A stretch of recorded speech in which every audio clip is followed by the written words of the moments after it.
nothing like a nice warm cup of coffee. Wonderful.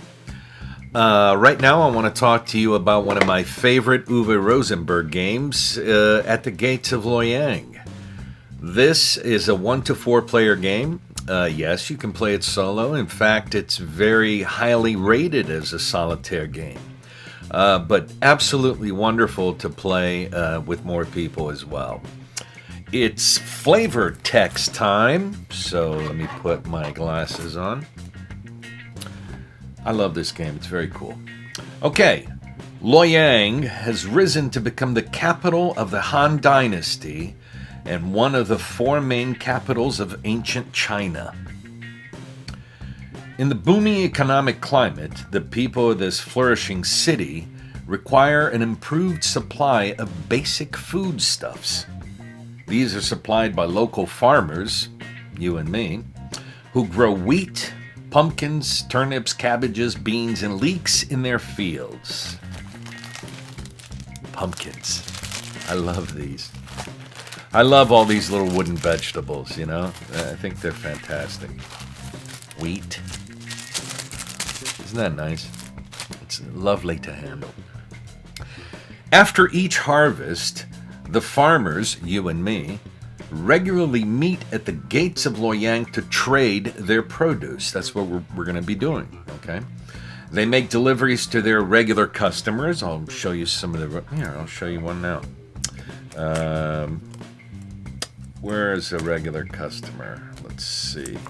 I got the...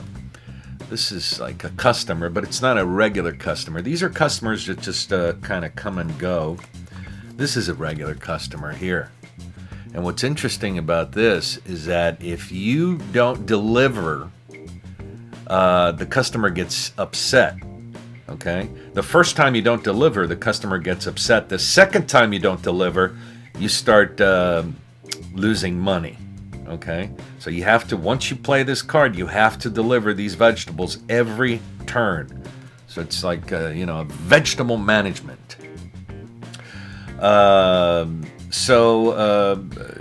Farmers, we make deliveries to our regular customers and sell vegetables to casual customers, which is what I showed you earlier. These are casual customers, okay? There's a bunch of these with different requirements.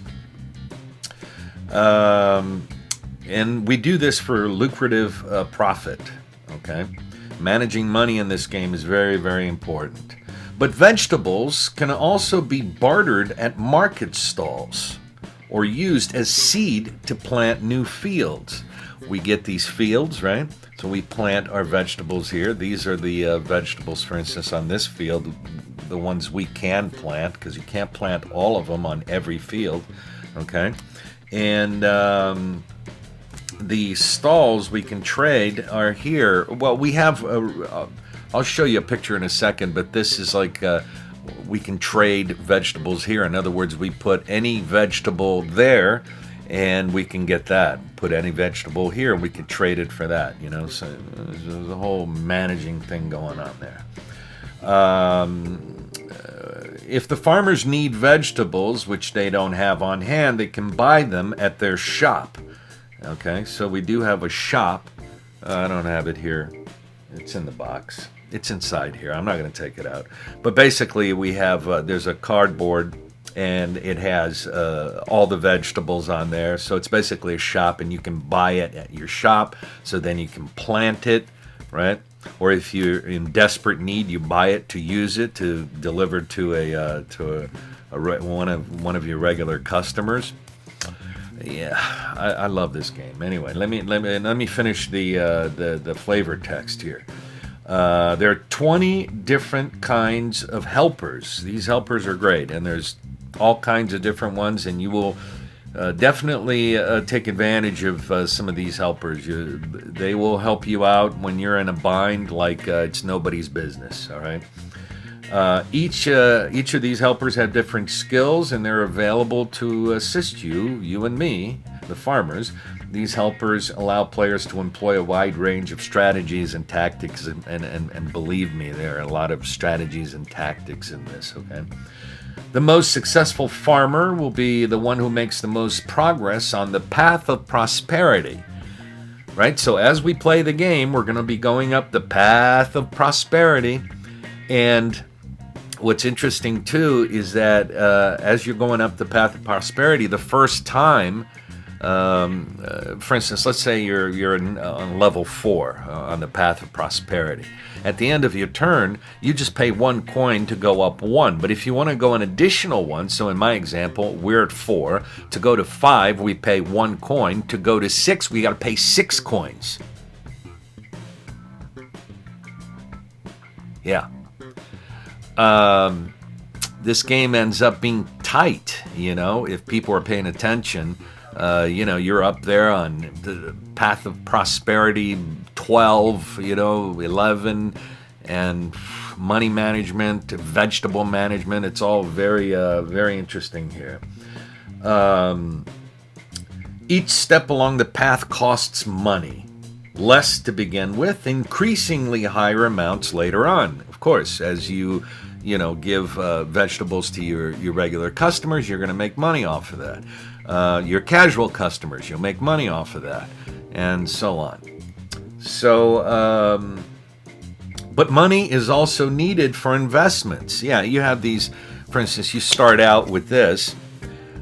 You can keep 1 vegetable there, but you'll have to make an investment if you want to be able to keep 4 vegetables here. Store it for your next turn. If you have 3 vegetables and you're on this side, you're out of luck because you're going to end up losing 2. You can only keep 1 vegetable here, and you'll lose the other vegetables that are on this. So you'll have to pay to be able to store 4 vegetables. So it's crazy. But money is also needed for investments, like I just said, so it's crucial to strike the right balance. This game is all about striking the right balance, okay? You can borrow money, but if you borrow money at the end of the game, you move back on the path of prosperity. Now, I try when I play this game to not borrow money. But a lot of people do. That's part of their strategy. They borrow the money, and then they already know that towards the end of the game, on the path to prosperity, they're going to be coming back, 1 time or 2 times, depending on how many times you borrow money. But sometimes you're in a bind. You need to do it. And that's pretty much it for the flavor text. I mean, let me show you the manual. It looks complicated, but once you read through this, you can understand the game.